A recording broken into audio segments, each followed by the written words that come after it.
दोस्तों आज मैं आपसे बात करने वाला हूं होम्योपैथिक मेडिसिनल सिस्टम की उस मेडिसिन के बारे में जिसका कि रोगी सबसे ज्यादा चिड़चिड़े स्वभाव का होता है। यानी कि इतना ज्यादा चिड़चिड़ा स्वभाव उसका होता है कि यदि वो कोई चीज मांग रहा है और उस चीज को उसे दे दिया जाए तो भी वो उसे उठाकर फेंक देगा कि मुझे नहीं चाहिए ये चीज। इतना ज्यादा चिड़चिड़ापन उस व्यक्ति के अंदर होता है। इस मेडिसिन का नाम है दोस्तों सिना। अब सामान्यतः सिना को लोग कृमि की दवा के रूप में जानते हैं कि यदि किसी बच्चे के एनस में खुजली चल रही है उसे सिना दे दो, वो ठीक हो जाएगी। होती भी है। ये जो दवा है ये राउंड वर्म के लिए सबसे अच्छी मेडिसिन मानी जाती है, लेकिन चिनूनों के लिए ये दवा नहीं होती। चिनूने यानी कि वो छोटे छोटे सफेद वर्म जो लैट्रिन के साथ निकलते हैं, ये उनके लिए नहीं होती। ये पेट के अंदर जो पटार और जो कीड़े होते हैं ये उनके लिए सबसे अच्छी दवा होती है। उस पटार के कारण भी एनस में यानी कि गुदा मार्ग में खुजली चलने की, दर्द होने की, इस तरह की शिकायत होती है। बार बार वहां पे खुजाना पड़ता है। वो पटार के यानी कि राउंड वर्म के कारण भी हो रहा होता है और वो थ्रेड वर्म यानी कि चिनूनों के कारण भी हो रहा होता है। लेकिन ज्यादातर होम्योपैथिक मेडिसिनल सिस्टम में सिना का जो उपयोग है वो राउंड वर्म के केसेस में किया जाता है। यदि व्यक्ति की लैट्रिन में, मल में उसके साथ सफेद छोटी छोटी वर्म दिखाई दे रही है तो सामान्यतः सिना का उपयोग नहीं किया जाता। अब कोई होम्योपैथिक फिजिशियन उसका उपयोग कर रहा है तो उसके दूसरे लक्षण देखना बहुत ज्यादा जरूरी होता है। तो इस वीडियो में मैं आपको सिना के उन्हीं लक्षणों के बारे में बताऊंगा जिनमें कि यदि वो लक्षण उस व्यक्ति में पाए जाते हैं तो बीमारी कोई भी हो, चाहे वो चिनूने हो यानी कि थ्रेड वर्म हो, चाहे वो पटार हो यानी कि राउंड वर्म हो, चाहे उसको टाइफॉइड हो, उसका स्वभाव हो, कुछ भी हो, यदि उसमें ये सिम्टम है तो वो दवा सिना उस व्यक्ति को दी जा सकती है। सबसे पहला कैरेक्टरिस्टिक सिम्टम कि ये जो पेशेंट होता है उसे नाक में टिप ऑफ द नोज या फिर अंदर की तरफ उसे बहुत ज्यादा खुजली चलने की शिकायत होती है। इतनी ज्यादा खुजली चलती है कि बच्चा यदि कोई है तो रात में सोते समय अपनी नाक को अपने पिलो से रगड़ता है, अपने तकिए से रगड़ता है, नाक में उंगली डालता रहता है, खुजाता रहता है और कभी कभी तो इतना ज्यादा खुजा देता है कि वहां से खून निकल आता है। ये सिना का पहला कैरेक्टरिस्टिक सिम्टम है।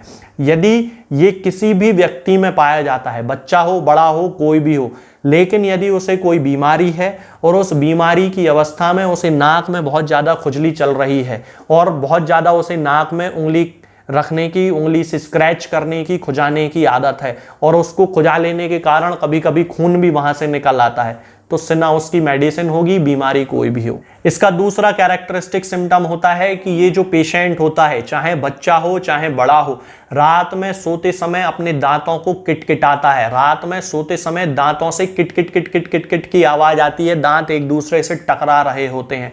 ये सिना का कैरेक्टरिस्टिक सिम्टम होता है। अब उसे बीमारी कोई भी हो, बुखार आ गया हो, बहुत तेज उसे बुखार है और बुखार के साथ ठंड लग रही है, ठंड के साथ साथ वो जब सो रहा होता है तो नाक को पिलो से रगड़ रहा होता है और दांतों से किटकिटाने की आवाज आ रही होती है, तो भी हम सिना का उपयोग कर सकते हैं। बुखार नहीं है, ठंड नहीं लग रही है, सामान्य अवस्था में भी सो रहा है और सोते समय नाक को पिलो से रगड़ रहा है, नाक में बार बार उंगली डाल के उसको स्क्रैच कर रहा है और दांतों को किटकिटा रहा है सोते समय, तो समझ जाइए कि फिर उस व्यक्ति को सिना ही देने की जरूरत होती है, बीमारी उसकी कोई भी हो। अब मेंटल सिम्टम की हम बात करते हैं। जैसा कि वीडियो की शुरुआत में मैंने आपको बताया था कि सबसे ज्यादा चिड़चिड़ा व्यक्ति होता है, कैमोमिला भी उतना ही ज्यादा चिड़चिड़ा होता है, लेकिन कैमोमिला और सिना में थोड़ा सा डिफरेंस होता है। सिना का क्या होता है कि सिना का जो पेशेंट होता है उस व्यक्ति को यदि कोई चीज दे दी जाए तो वो उसे उठा के फेंक देगा। कैमोमिला में भी वो जो चीज चाह रहा है उसे यदि दे दी जाए तो वो उसे उठा के फेंक देगा। तो डिफरेंशिएट कैसे करेंगे कि हमें कैमोमिला देना है या सिना देना है? तो सिना का जो पेशेंट होगा वो पूरे टाइम भूख भूख भूख भूख चिल्लाता रहेगा। कितना भी उसे खिलाते जाओ उसे भूख लगती ही रहेगी। क्यों? पेट में कीड़े हैं, वो जो खाना खा रहा है वो बहुत जल्दी जल्दी डाइजेस्ट हो रहा है, उसे जो उसके शरीर में जो न्यूट्रिशन पहुंचना चाहिए वो नहीं पहुंच रहा है, तो बार बार भूख लग रही है। सिना का पेशेंट है, चिल्ला रहा है, चिड़चिड़ा व्यक्ति है, भूख बार बार लग रही है, स्वभाव बड़ा गर्म स्वभाव है, चीज हाथ में दे रहे हैं जो वो मांग रहा था उसके बाद भी उसको एक्सेप्ट नहीं कर रहा है, फेंक दे रहा है, सिना का पेशेंट है।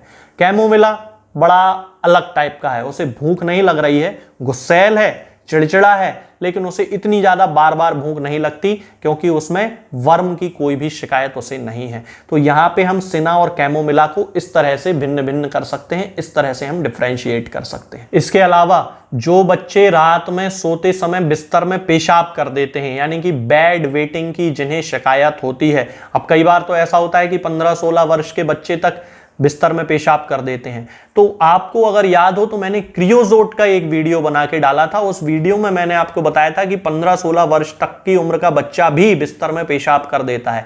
अब यहां पे सिना हम उस व्यक्ति को दें, उस बच्चे को दें, या क्रियोजोट उस बच्चे को दें, कैसे डिफरेंशिएट करेंगे मैं आपको बताता हूं। क्रियोजोट का जो पेशेंट होगा वो रात में सपना देख रहा है कि वो पेशाब करने गया है, बाथरूम में जाके उसने यूरिन कर दी, जबकि उसने बिस्तर में पेशाब कर दी है। ये क्रियोजोट का पेशेंट हो गया। और सिना का जो पेशेंट होगा वो कैसा होगा कि उसको वर्म्स के कारण उसकी यूरिनरी इन्फेक्शन हो गया है, और उस यूरिनरी इन्फेक्शन के कारण उसको वहां पे बहुत ज्यादा इचिंग हो रही है, और फिर रात में सोते सोते वो बिस्तर में पेशाब कर देगा। क्रियोजोट का जो बच्चा होगा उसे बार बार भूख नहीं लगेगी। सिना का जो बच्चा होगा वो गुस्सैल स्वभाव का होगा और उसे बार बार भूख लगेगी। क्रियोजोट का जो बच्चा होगा वो गुस्सैल स्वभाव का नहीं होगा। ये हम दोनों में डिफरेंशिएट कर सकते हैं कि हम उस बच्चे को जो कि बिस्तर में पेशाब कर रहा है उसे हम क्रियोजोट दें या फिर हम उसे सिना दें। इस तरह से हम दोनों को समझ सकते हैं। अब वीडियो की शुरुआत में मैंने आपको बताया था कि ये जो सिना है ये राउंड वर्म के लिए यूज की जाती है, थ्रेड वर्म के लिए यूज नहीं की जाती, यानी कि पेट की पटार के लिए यूज की जाती है। जो लंबी लंबी जो वर्म्स होती हैं उनके लिए यूज की जाती है, ना कि छोटे छोटे चिनूनों के लिए। तो ये जो मेडिसिन है सिना, अब चूंकि लक्षण लगभग सेम होते हैं इसलिए यहां पे एक डॉक्टर ही डिसाइड कर सकता है कि उस व्यक्ति को सिना देने की जरूरत है या फिर कोई और दवा देने की जरूरत है। ये लेकिन हमेशा ध्यान रखना चाहिए कि ज्यादातर चिनूनों के केस में या थ्रेड वर्म के केस में सिना का उपयोग नहीं किया जाता है। अब जिन व्यक्तियों के पेट में राउंड वर्म्स होते हैं या टैप वर्म्स होते हैं, बड़ी बड़ी पटारें होती हैं, उनके लिए एक सामान्य एक नुस्खा भी यूज किया जाता है कि कद्दू के जो बीज होते हैं उनका ऊपर से छिलका निकाल के उनके अंदर जो गिरी होती है उस गिरी को थोड़ी बहुत मात्रा में देने से वो जो वर्म्स होते हैं वो मर के बाहर निकल जाते हैं, उन्हें पूरा निकल जाने देना चाहिए। इसके अलावा कुछ लोग कैस्टर ऑयल का भी यूज करते हैं, तो उसका भी उपयोग किया जा सकता है।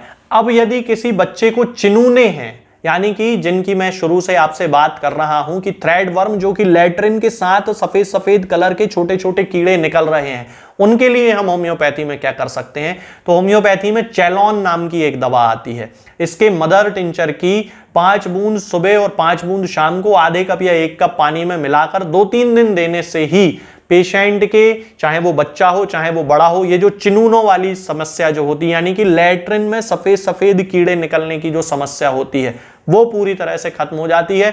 और उसके बाद उसे जो एनस के आसपास या गुदा मार्ग के आसपास जो उसे खुजली चल रही होती है वो भी पूरी तरह बंद हो जाती है। तो ये जो सारे सिम्टम्स मैंने आपको बताए दोस्तों, अलग अलग सिम्टम के बेसिस पे ही होम्योपैथी में अलग अलग दवाएं दी जाती हैं।